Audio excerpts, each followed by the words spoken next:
Hi everyone, welcome back to expert grade class 9। आज के इस वीडियो में हम लोग डिस्कस करेंगे एक्सरसाइज 13.3 से क्वेश्चन नंबर 5, 6, 7 एंड 8।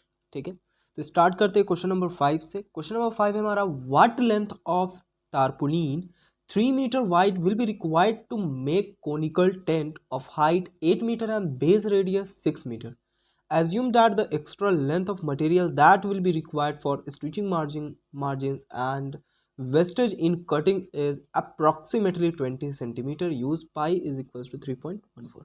ठीक है, क्वेश्चन काफी इजी है। व्हाट लेंथ ऑफ तारपुलिन, कितना लेंथ तारपुलिन का जो कि 3 मीटर चौड़ा है, हमको ज़रूरत पड़ेगा एक कोनिकल टेंट को बनाने के लिए, जबकि कोनिकल टेंट का हाइट दिया हुआ है जो कि है 8 मीटर और बेस रेडियस दिया हुआ है जो कि है 6 मीटर।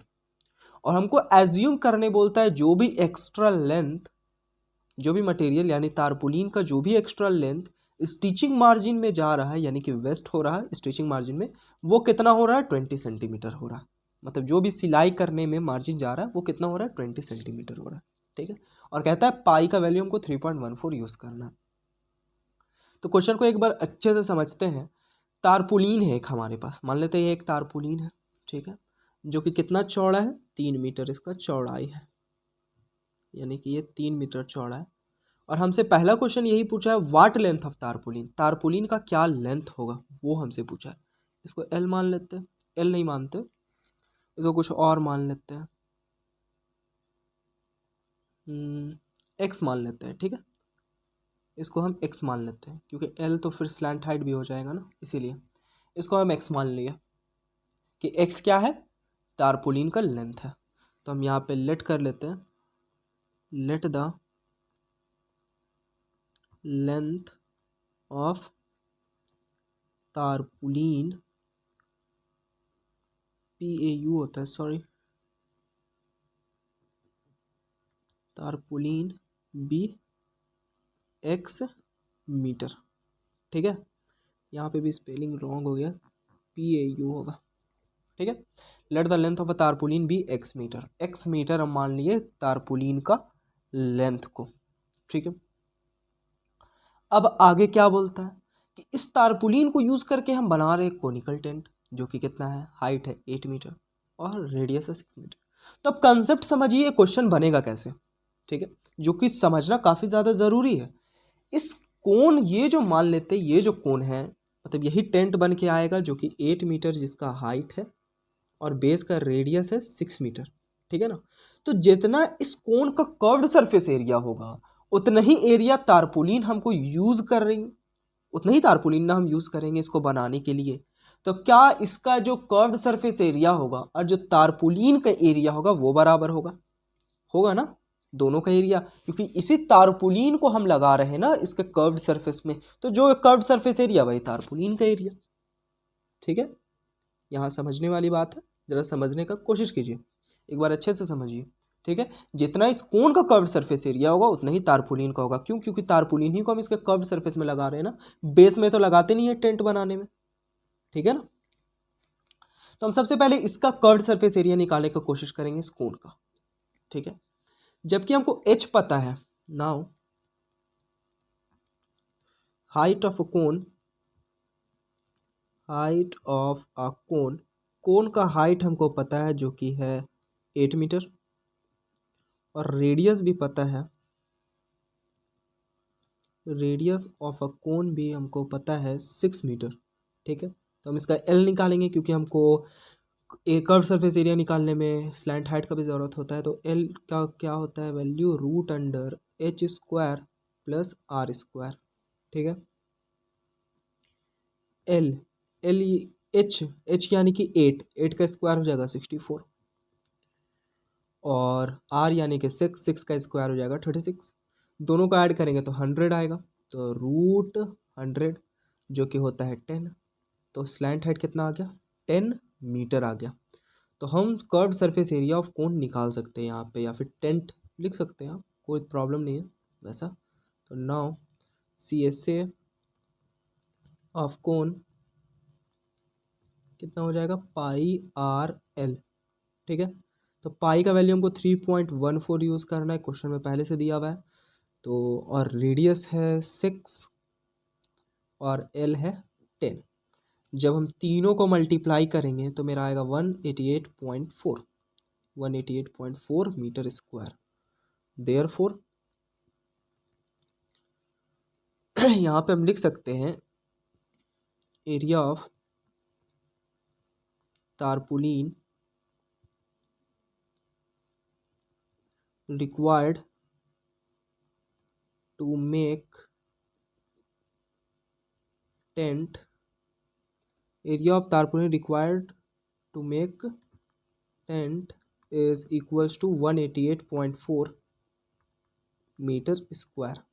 ठीक है, या फिर मेक नहीं यूज्ड लिखेंगे। ठीक है, area of tarpaulin used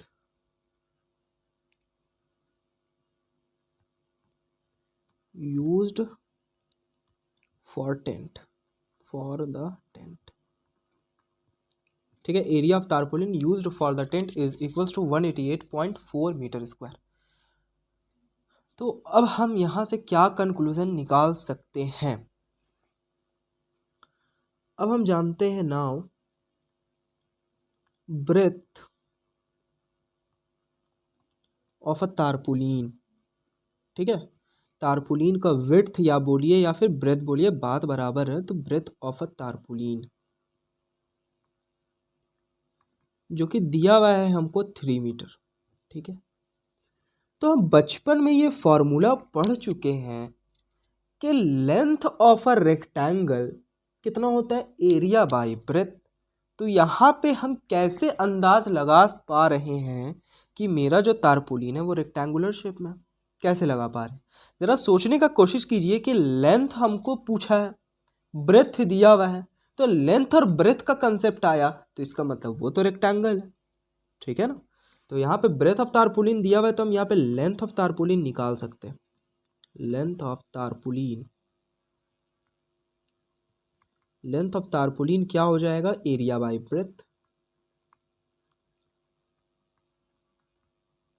area bye breath, तो एरिया कितना है 188.4, और जब हम इसको 3 से डिवाइड करेंगे तो मेरा क्या आएगा 62.8 मीटर, 68.2 मीटर। तो लेंथ कितना है तारपुलिन का 62.8 metre.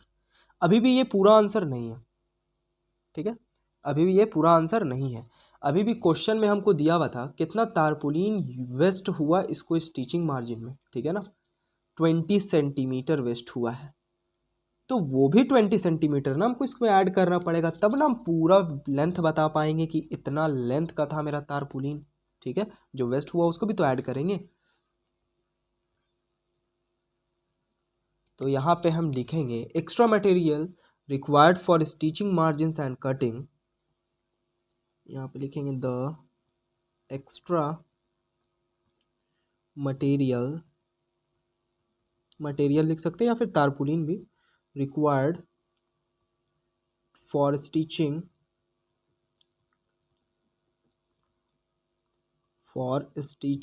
Margins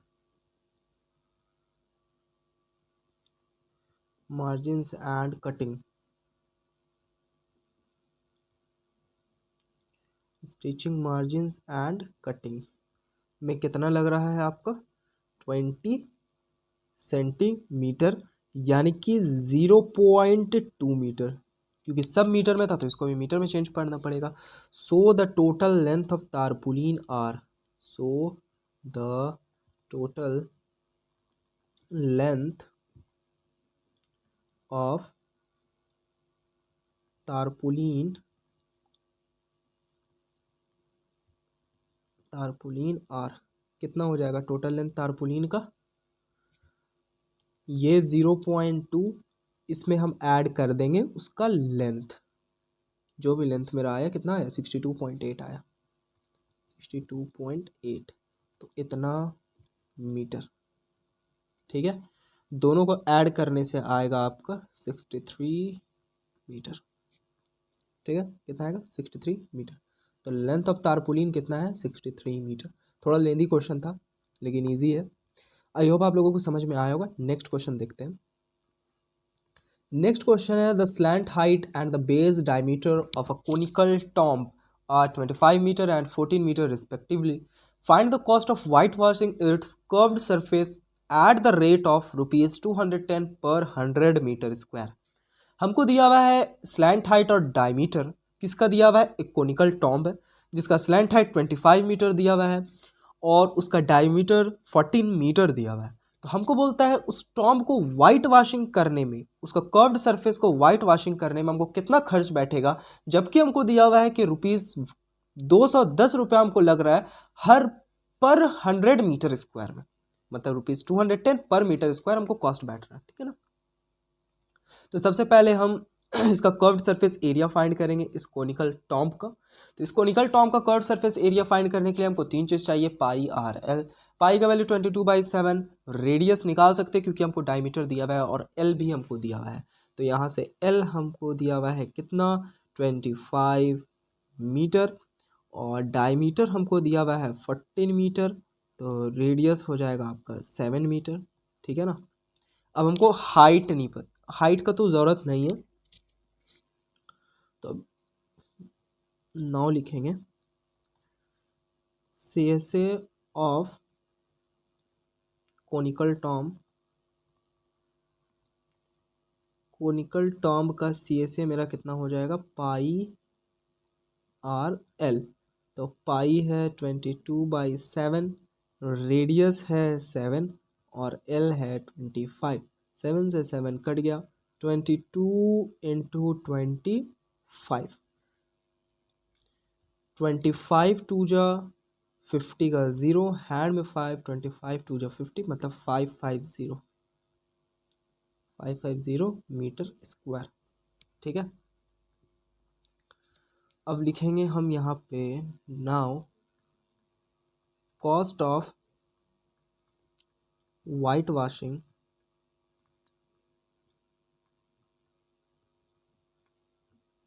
100 centimetre square. Cost of 100 centimetre square white washing लिखेंगे. ठीक है ना. इसको साइड में कर देते हैं. ठीक है.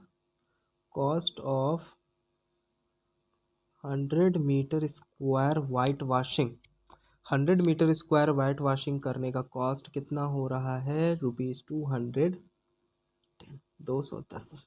ठीक है. Cost of 100 metre square white washing. तो cost of 1 metre square white washing निकाल सकते हैं यूनिटरी मेथड. क्या करेंगे, 100 से इसको डिवाइड कर देंगे. तो मेरा इतना कॉस्ट लग रहा है 1 मीटर स्क्वायर के लिए. हमको निकालना कितना मीटर स्क्वायर के लिए है, 550 के लिए है. तो cost of 550 metre square white washing is equals to 210 divided by 100 into 550. Unitary method का यहाँ पे इस्तेमाल किया गया है. एक ज़ीरो से एक ज़ीरो कैंसिल. ठीक है. तो 21 इंटू 550, एक ज़ीरो यहाँ से भी कैंसिल हो जाएगा. ठीक है ना. तो 21 इंटू 55, और जब 21 इंटू 55 हम करेंगे तो मेरा आएगा 1155. गजब का नंबर आया, 115 का 1155 रुपीज़. ठीक है. तो कितना हमको वाइट वॉशिंग में कॉस्ट बैठ रहा है, 1155. तो नेक्स्ट क्वेश्चन देखते हैं. Question number 7.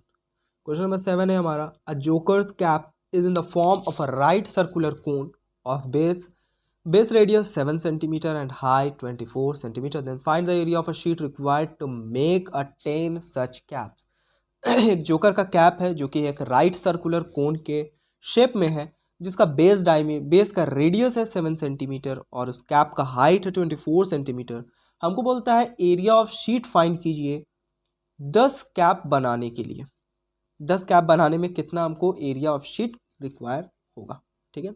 कितना शीट का ज़रूरत पड़ेगा. तो सबसे पहले हम एक कोन का एरिया पता कर लेते हैं. एक कोन का एरिया कितना होगा, तो फिर 10 कोन का निकाल सकते हैं, यानी कि 10 कैप में फिर कितना एरिया ऑफ शीट रिक्वायर्ड होगा. ठीक है. सबसे पहले एक का निकालेंगे. तो हमको गिवन इंफॉर्मेशन क्या क्या है, हमको रेडियस दिया हुआ है जो कि है 7 सेंटीमीटर, हाइट दिया हुआ है 24 सेंटीमीटर. हमको क्या नहीं दिया हुआ है, हमको नहीं पता है एल, हमको क्या नहीं पता है, स्लैंट हाइट नहीं पता है। अब देखिए यहाँ पे हमको समझने वाली बात ये है कि हम इसका कौन सा एरिया निकालें, इसका टोटल सरफेस एरिया निकालें या इसका कर्व्ड सरफेस एरिया निकालें। यहाँ पे हम इसका कर्व्ड सरफेस एरिया निकालेंगे, क्योंकि जितना भी यहाँ पे शीट रिक्वायर्ड हो रहा एक कैप को बनाने में, तो कितना शीट लगेगा, कहाँ पर ये शीट लगेगा, इसके कर्व्ड सरफेस एरिया में लगेगा। नीचे का पोर्शन खाली रहेगा तभी ना कैप को पहन पाइएगा, ठीक है ना। तो यहाँ से बात क्लियर हो रहा होगा आई होप। तो लेंथ मेरा हो जाए लेंथ पूरे स्लैंट हाइट मेरा हो जाएगा root under h square plus r square. तो एच का वैल्यू है मेरे पास यहाँ पे 7, तो 7 का स्क्वायर हो जाएगा आपका 49, और एच है मेरे पास 24, तो 24 का स्क्वायर हो जाएगा आपका 576, और यहाँ से आपका जो रेडियस है 7, तो 7 का स्क्वायर हो जाएगा 49। तो 576 प्लस 49 कीजिएगा तो आपका आएगा 625। तो 625 का स्क्वायर रूट जब हम करेंगे तो मेरा आएगा 25 सेंटीमीटर। तो इसका स्लैंट हाइट कितना है, 25 सेंटीमीटर। तो यहाँ से हम निकाल सकते हैं CSA ऑफ वन कैप, एक कैप का CSA मेरा हो जाएगा पाई RL। तो पाई का वैल्यू यहाँ पे कुछ मेंशन नहीं है क्वेश्चन में, तो हम 22/7 ही लेंगे। आपका जो मर्जी आप ले सकते हैं, हम 22/7 ले रहे हैं। Radius 7 and slant height will be 25। तो यहाँ से 7 से 7 ये कैंसिल हो गया, यहाँ पे 22 इंटू 25, तो 22 इंटू 25 आपका कितना होगा,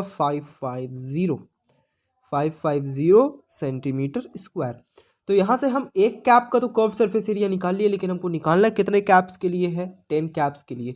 तो हम यहाँ से यहीं से निकाल लेंगे CSA of 10 cap, CSA of 10 caps होगा, 10 caps is equal to just इसको सिर्फ हम 10 से मल्टीप्लाई कर देंगे, तो 10 इंटू 550, तो ये हो जाएगा आपका 5500 सेंटीमीटर स्क्वायर, ठीक है। 10 कैप का कितना आ गया curve surface area, 550 centimetre square.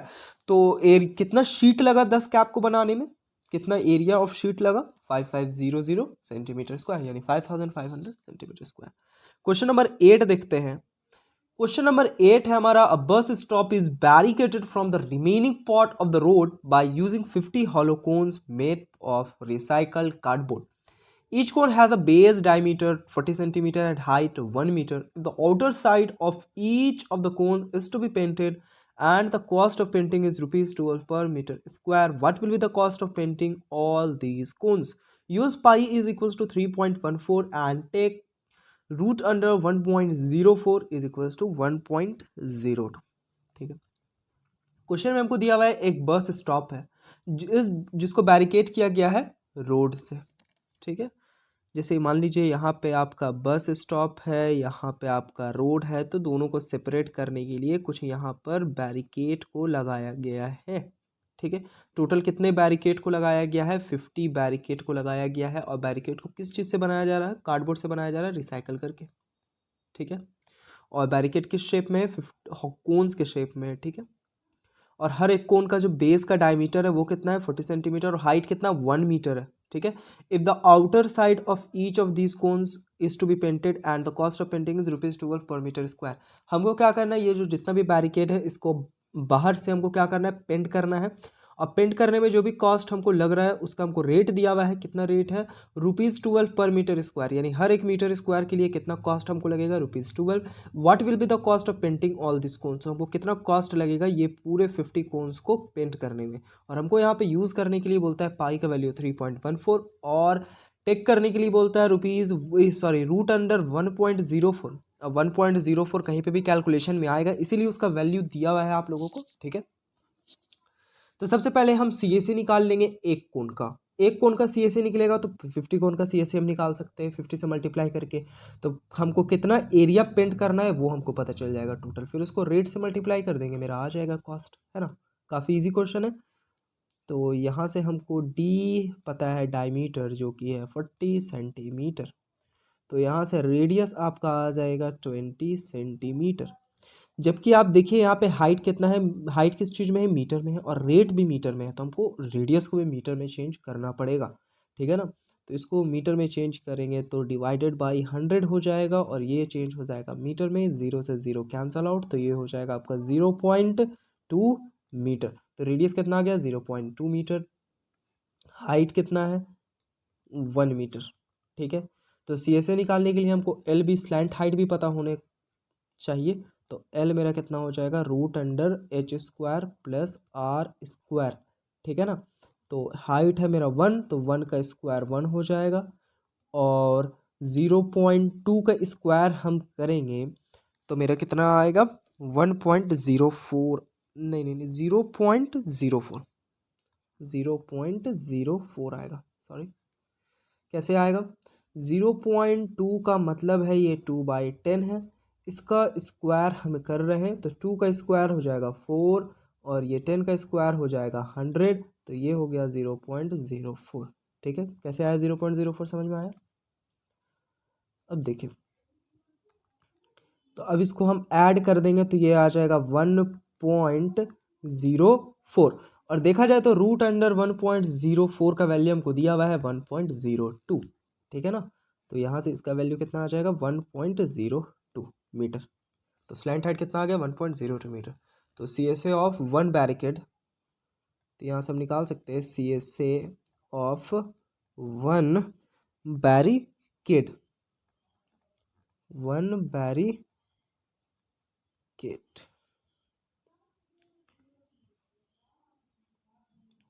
या फिर हम ये भी लिख सकते हैं सी एस ए ऑफ 1 हॉलोकोन। कितना हो जाएगा πr/l, पाई का वैल्यू हमको 3.14 लेने के लिए बोला गया है, रेडियस है आपका 0.2 और एल निकल के आया है 1.02। जब हम तीनों को मल्टीप्लाई कर देंगे तो मेरा कितना आएगा, मेरा आएगा 0.64056, काफ़ी लंबा वैल्यू आ गया, 0.64056 मीटर स्क्वायर। ठीक है, हमको कितने के लिए निकालना है 50 के लिए निकालना है। तो सी एस ए ऑफ 50 हॉलोकोन्स, 50 हॉलोकोन्स के लिए कितना हो जाएगा 50 इंटू दिस वैल्यू, तो 50 इंटू 0.64056 को जब हम 50 से मल्टीप्लाई करेंगे तो मेरा कितना आएगा, मेरा आएगा 32.028। कितना आएगा 32.028 मीटर स्क्वायर। तो पूरे 50 बैरिकेड का कितना आ गया कितना आ गया एरिया 32.028। तो यानी टोटल सरफेस में हम कितना, टोटल कितना सरफेस में हम पेंट करेंगे 32.028। तो अब हम जानते हैं cost of painting 1 metre square, cost of painting 1 metre square, तो कॉस्ट पेंट करने में हमको लग रहा है कितना ₹12। तो टोटल कितना मेरा एरिया को पेंट करना है 32.028, cost of painting 32.028 metre square को पेंट करने में कितना लगेगा 12 इंटू 32.028। ठीक है ना, जब हम इसको मल्टीप्लाई करेंगे तो ₹384.34 अप्रॉक्स वैल्यू है, क्योंकि हम इसको अप्रॉक्सीमेट में करके, क्योंकि हमको यहाँ पे 3 से ज़्यादा वैल्यूज़ नहीं रखना है, तो इसलिए अप्रॉक्स मतलब 2 से ज़्यादा वैल्यूज़ नहीं हो सकता है। ठीक है ना, वो डेसिमल के बाद, क्योंकि रुपीज़ लिख रहे हैं हम। तो आई होप गाइस आप लोगों को समझ में आया होगा। इसी क्वेश्चन के साथ एक्सरसाइज 13.3 होता है ख़त्म। सो अगर वीडियो पसंद आया तो लाइक कीजिए, फ्रेंड के साथ शेयर कीजिए। So thank for watching guys, see you again next time, तब तक के लिए कीप